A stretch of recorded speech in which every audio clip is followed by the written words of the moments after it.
नाज़रीन प्रोग्राम आख़िर छा कजे में आऊं तव्हांजो मेज़बान अली रज़ा मंगी तव्हां जारो हाज़िर आहियां।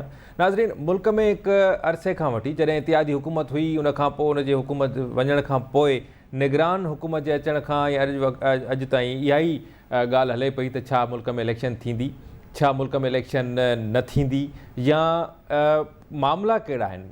जेको निगरान सेटअप आहे उनखे परमनेंटली हलाइण जी कोशिशि कई पई वञे त छो कई पई वञे, उन जे पुठियां कहिड़ा कारण थी सघनि था, ऐं इलेक्शन कमीशन टेक्निकली केसीं ताईं इलेक्शन कराइण जे लाइ तयारु आहे। इन ते पाण ॻाल्हि ॿोल कंदासीं। Election commission of Pakistan JK registered voters आहिनि उन्हनि जी लिस्ट बि पधरी करे छॾी आहे। 12 करोड़ खां वधीक रजिस्टर्ड वोटर्स आहिनि ऐं 2018 वारी इलेक्शन में 10 करोड़ खां कुझु वधीक वोटर्स हुया ऐं जिन में वाधारो थियो आहे। इन ते पाण ॻाल्हि ॿोल कंदासीं। टेक्निकली हिन वक़्तु कहिड़ा मामला आहिनि, कहिड़ा मसइला आहिनि जंहिंजे करे इलेक्शन जेका आहे उहा देरि थी सघे थी। सॼी सूरत हाल ते ॻाल्हि ॿोल कंदासीं। असां राब्तो कयो आहे त ज़ेनिगार आहिनि ऐं इलेक्शन कमीशन ऑफ पाकिस्तान जा अॻूणा सेक्रेटरी आहिनि कुंवर दिलशाद साहब। कुंवर साहब प्रोग्राम में खुशामदीद कहता हूँ। जनाब बताएं। जी जी जनाब। सर जी कैसे देख रहे हैं, एक तो बहस चल रही है काफ़ी अरसे से कि इलेक्शन होंगे नहीं होंगे और क्यों नहीं होंगे। उसके बाद इलेक्शन कमीशन ऑफ पाकिस्तान ने शेड्यूल भी दिया कि हम हल्का बंदियाँ करवाएंगे, उसके बाद ये होगा और उसके बाद ही हम इलेक्शन के लिए तैयार हो जाएंगे। आज इलेक्शन कमीशन ऑफ पाकिस्तान ने जो रजिस्टर्ड वोटर्स है उनकी फहरिस्त जारी कर दी है और लेवल प्लेइंग फील्ड की भी बात हो रही है, उस पर भी हम आपसे तबसरा ज़रूर लेंगे। तो टेक्निकली मामलात क्या है कि इलेक्शन जो है वो नज़दीक नज़र नहीं आ रहे, तो उसके पीछे क्या वजूहात हो सकती हैं अगर हम टेक्निकली देखें तो? वजूहात इसकी तमाम कसूरवार जो है वो है सियासी जमातें। सियासी जमातों ने आवाम को ये गलत तासर दिया है। मीडिया पर्सन ने भी बात आपको छोड़ के, आप तो हमेशा बात हाकी करते हैं, लेकिन बाद लोगों ने ये आवाम ने ये तासर दिया है कि इलेक्शन नहीं होंगे। कोई कहता है कि इलेक्शन 1.5 साल बाद होंगे, 2 साल बाद होगा। तो उन बेवकूफ़ों को मेरी तरफ से ये मैसेज दें कि कौन सा आयन और कानून के तहत 2 साल बाद इलेक्शन होंगे। इलेक्शन कमीशन ऑफ पाकिस्तान जो है वो बाकायदा रोड मैप दे चुका है और उसके बाद वो बार बार कह रहा है कि हम हल्का बंदियाँ करवाने के बाद इंतखाबी शेड्यूल जारी कर देंगे। तो ये अवाम में भावना पैदा करें। सियासी जमातें अपने पार्टी लोग के टिकट होल्डरों को टिकट दें, पार्लिमानी बोर्ड के इजलास बुलाएं और इसके बाद अपना पार्टी का मंशूर तैयार करें। अवाम को अपनी पार्टी का मंशूर बताएं ताकि लोगों के अंदर इंतखाबात की अहमियत का अंदाजा हो जाए। अभी तो सियासी जमातों ने किसी को टिकट दिए, ना पार्टी का मंशूर बनाया और ना ही आइंदा की हिकमत अमली बनाई। सिर्फ एक ही नारा लगाते हैं जी इलेक्शन होंगे या नहीं होंगे। इलेक्शन होंगे, इलेक्शन हो जाने हैं और ये 30 नवंबर के बाद किसी वक्त भी इलेक्शन कमीशन जो है अपना इंतखाबी शेड्यूल जारी कर देगा और हमारे अंदाजे के मुताबिक, दर्जे के मुताबिक जो हालात नजर आ रहे हैं, ये 15 से 20 जनवरी के दरमियान में इलेक्शन हो जाएंगे। तो तमाम सियासी जमातों को भी चाहिए ना, वक्त कम रह गया है, अपने टिकट होल्डरों को तकसीम करें, पार्लिमानी बोर्ड का इजलास बुलाएं, पार्टी का मंशूर तैयार करें, अवाम को अपना हौसला दें कि हम इक़्तिदार में आने के बाद आपको ये रिलीफ देंगे। तो ये सारी बातें तो सियासी जमातों का फर्ज है। इदारे अपने अपने जगहों पर काम कर रहे हैं। पिछले इलेक्शन कमीशन ने तमाम मुकम्मल तैयारी कर ली है। उन्होंने 15 नवंबर से लगभग इंतखाबी शेड्यूल जारी कर देना है और ये इलेक्शन जनवरी के दूसरे हफ्ते में हो जाएंगे ताकि इसके बाद सेनेट के इलेक्शन भी आराम से हो जाए, फिर सदर का इलेक्शन भी होना है। ये सारे मामले रोड मैप तैयार हैं।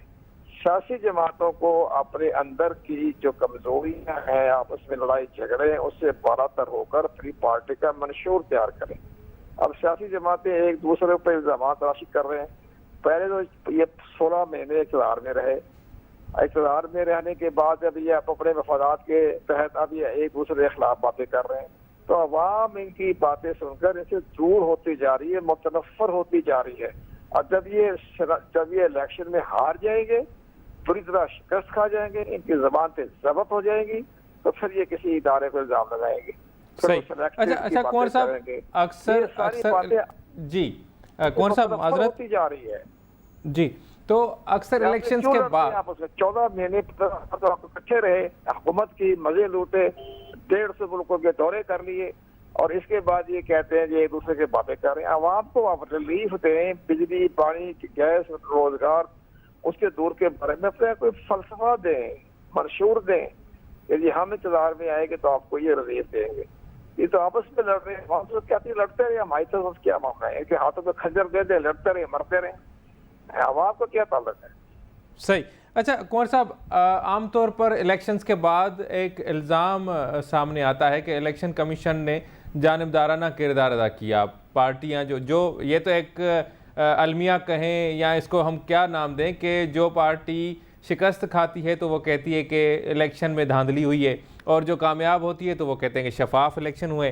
तो मुल्क में शफाफ इलेक्शन या इलेक्शंस में शफाफियत लाने के लिए इलेक्शन कमीशन ऑफ पाकिस्तान को बतौर इदारा कैसे इकदाम उठाने चाहिए? आप भी एक मनसब पर रहे हैं और इस वक्त भी आप जो हैं सारी चीज़ों को देख रहे हैं और ऑब्ज़र्व करें, तो अपनी तजुर्बात की रोशनी में हमारे नाजरीन को बताएं कि क्या तजावीज़ हो सकती हैं इलेक्शन कमीशन इलेक्शंस को किस तरह से सबसे ज़्यादा शफाफ बना सकता है या ज़्यादा से ज़्यादा शफाफ बना सकता है?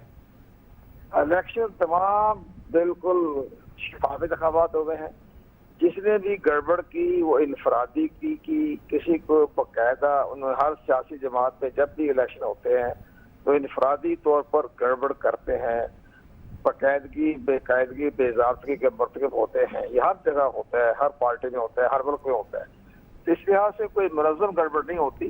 तो ये पार्टियां अपनी पार्टी को, अपने वर्करों को मुतहरिक करें। इलेक्शन कमीशन अपनी तरफ से वो कोई इलेक्शन कमीशन के पास कोई इख्तियार नहीं है इलेक्शन में गड़बड़ करवाने की।